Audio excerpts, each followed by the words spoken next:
Great, thanks so much. And good afternoon, everyone. I hope everyone's having a nice day. So my name is Anthony Atkins.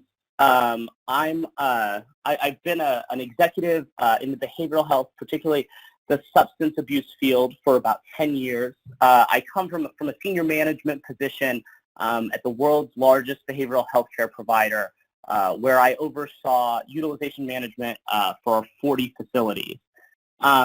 A little bit about what I do today. I'm the founder and CEO of an organization, Atkins and Affiliates. We are a third-party utilization management company. So we do UR for organizations all across the country, primarily in the substance abuse field.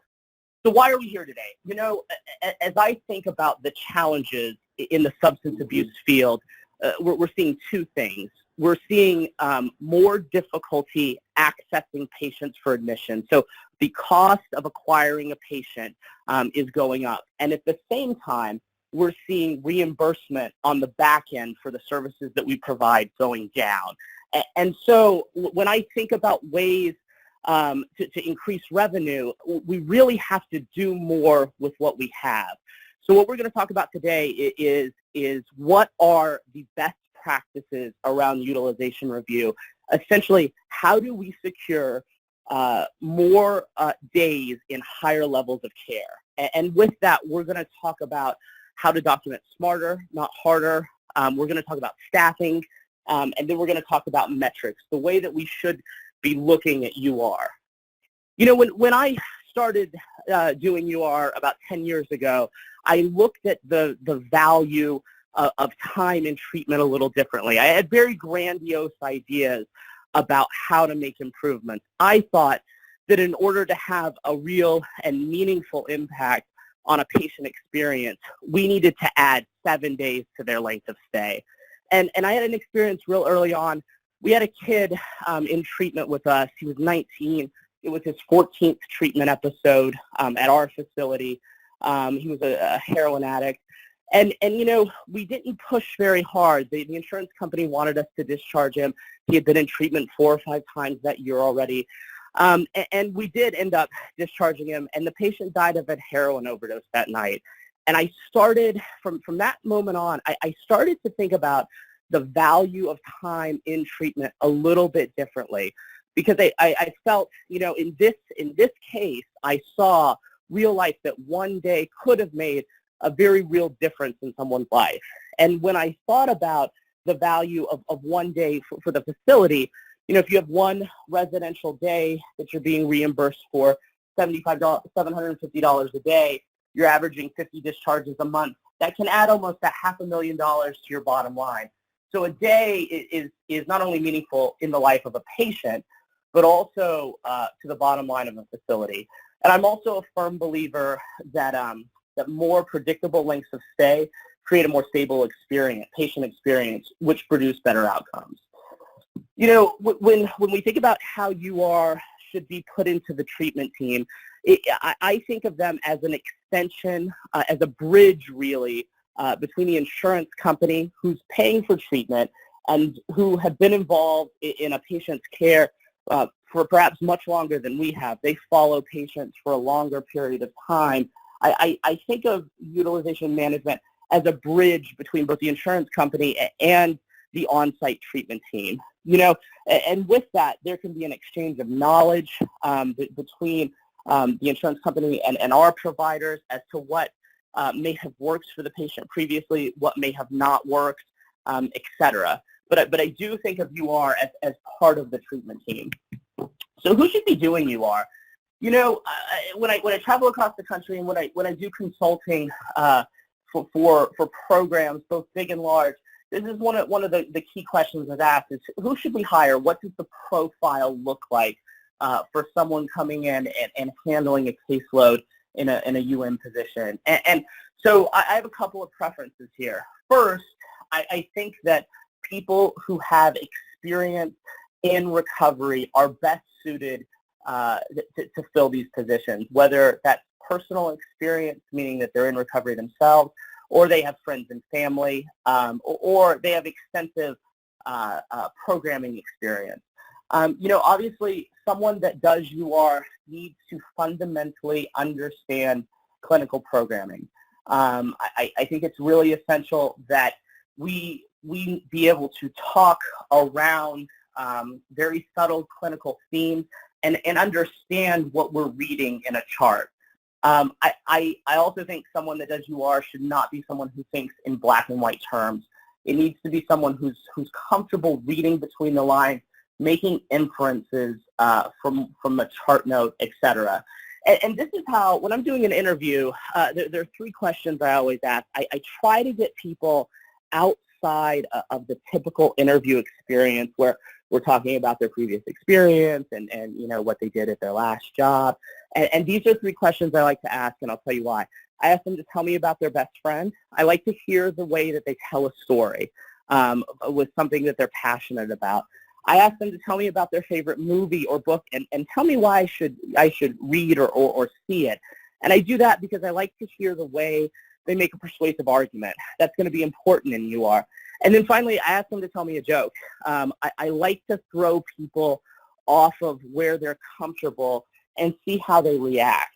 And so as I'm going through a resume with someone in the interview process, I pepper these questions in because I think that it's really important to, one, know how someone crafts a narrative, two, how they convince you of something, what is their method of persuasion, and how does that sound, and then finally, how do they react in an uncomfortable situation. Never hired anyone that couldn't tell a joke.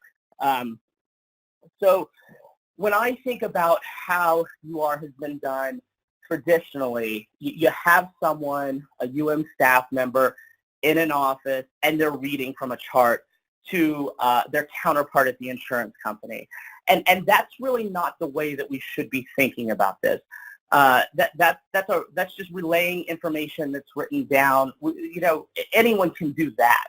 I think about utilization review as case building. It's similar to presenting a case at trial. You're crafting a narrative, and then you're selling the insurance company on that narrative. And the key to presenting a strong case is to fundamentally to understand your patient, to know what's going on with them. When I'm training folks to do UR, one of the things I tell them is don't have the chart open in front of you. Go in with some notes, have a story prepared, and go with that story. Don't read from the chart. Know the patient well enough that you're able to just discuss them. To the extent that we can talk about the patient as if they're a friend or colleague, someone that we know or care about, we're able to make a stronger case. The other piece with this is I really think that I'm a strong proponent of, we are providing care for a patient. We know what we want to relay. And so I'm a big fan of when we're doing reviews, we need to take control of the conversation. We need to be assertive. We need to drive the direction of the call where we want it to go. And we need to focus on the information that we want to focus on. Finally, when our reviews don't go well, we should ask for feedback. What is it exactly that was missing that you don't feel the patient meets criteria to remain at this level of care? And oftentimes that gives us a chance to go back. So we all know that the question of previous treatment really drives the decision for higher level of care authorization. And in 2008, we got the Mental Health Parity Act, which basically mandated that because the patient had not failed at a lower level of care, that could not be the only reason to disallow service at a higher level of care. And the insurance companies have crafted criteria around this, but we all know that we're still getting denials based on no previous failure at a lower level of care. And so I think it's real important in our assessment process to think about ways to capture information so that we can address this issue. Most of our patients, I believe 60-70% of the patients that we see in residential treatment have had some type of care before. But generally, they don't really understand what levels of care they were in. They know whether they slept overnight at a facility or whether it was outpatient, but whether it was a partial hospitalization level of care or an inpatient treatment episode, they really don't understand. So what I like to do is develop initial assessments that allow us to ask questions around how the care looked. So in other words, instead of asking the patient what level of care they were in previously, what did it look like, and have them describe it. And that often, we can carry that through into the review process and just describe the type of care that the patient received previously. You know, another piece I often see is every facility that I've been to is a little different in terms of what kinds of clinical services are offered. Every treatment center is different. And so I think it's really important for UR staff to really understand the type of care that's given at a facility. Onboarding for all staff members, but in particular for UR, should include a detailed orientation of the clinical offerings of the program. You know, like I've said this several times in this presentation, you know, reviews are a sales pitch. And so in order to sell the program, as it were, we need to understand what we're selling. I'm a big fan of UR staff spending a week or a couple of days in the life of a patient, attending groups, going to the same meetings that they go to, sitting in on different treatment modalities so that they can speak from a firsthand experience. I think that's incredibly important. You know, I hear this as an excuse when staff aren't able to get the days authorized that we're looking at. And what they'll say is, there wasn't anything in the chart. And the reality is, I've visited a little over 200 treatment centers now, and I have never seen a perfect chart. I would say the very best charts I've seen are average, and they would probably get a B or C rating. So that's an excuse. No chart anywhere in the country is going to be perfect. And so the impetus is on UR to train clinicians, train nurses, train doctors, train frontline staff to chart as to what they need. You know, the other piece is I think utilization review staff, again, if they're spending a lot of time just sitting and reading from a chart, that's a problem. They should be talking to counselors and therapists, talking to the patient if all else fails, and then communicating specifically what their needs are in terms of information. You know, and again, I talk about reading between the lines. That's incredibly important. Being able to look at a chart note and directly infer things from it. And then the other thing I say is if there's a serious deficiency that's kind of pervasive at a particular program, adjusting the forms is a good idea. And that kind of brings me to this. You know, one of the things I started when I was in my previous role at a corporate level is we implemented a company-wide patient self-assessment. So every single day, every patient would be given this report, and they'd be asked to fill it in. And it was used basically for utilization management purposes. And this was an incredibly effective tool. We were able to obtain specific information in the patient's own words on a daily basis, what they're working on, how they're feeling, what their cravings levels are, and it was quick and easy. It took 5 minutes in a morning meditation group, and then, you know, we have all this rich information daily. So I would recommend, if you're a clinical director or a facility owner, you should get something like this into the milieu immediately. It's a content-rich tool that doesn't require a lot of time for your staff to implement. And it's, like I said, I can sit down and get days authorized on a patient with just this form. Nothing else from the chart is usually necessary.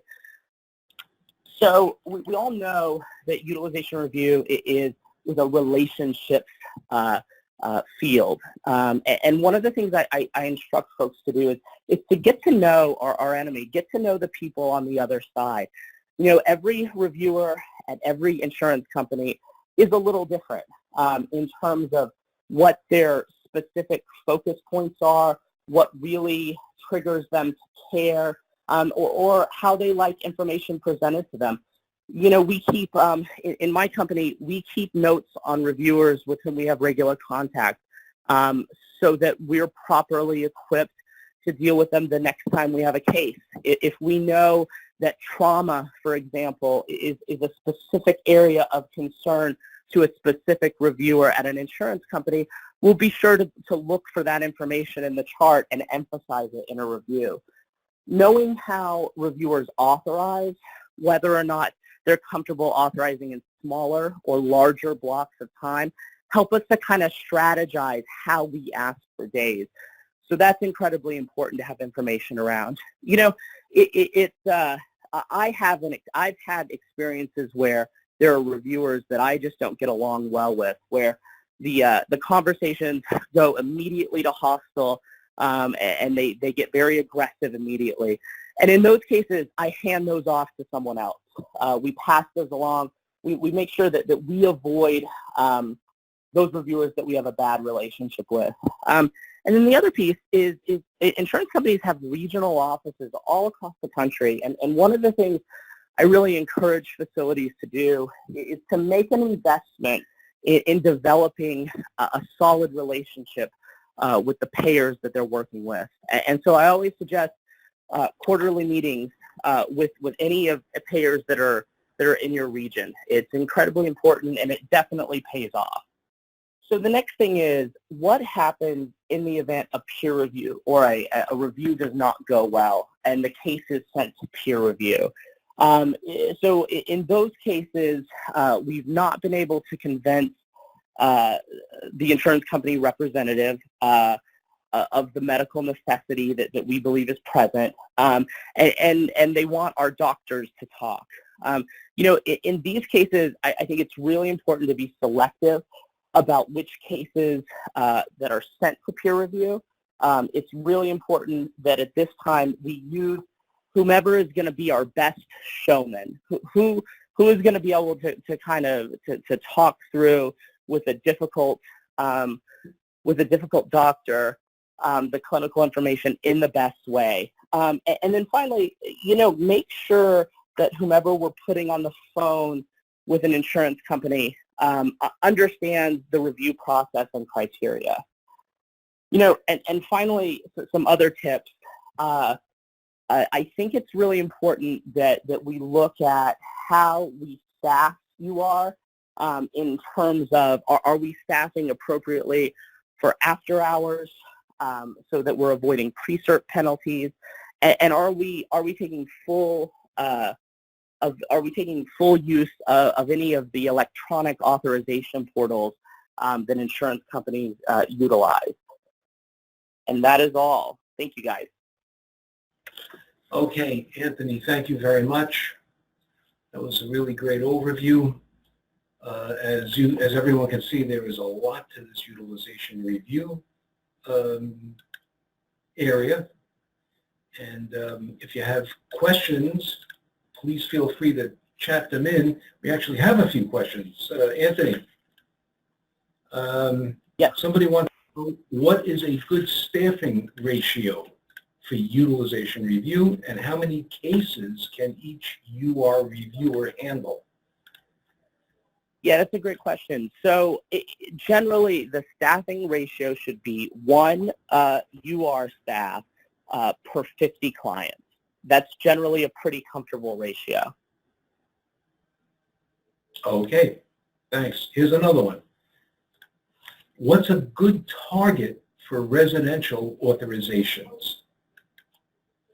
Yeah, so when we look at the residential level of care, generally speaking, it should be around 20 days.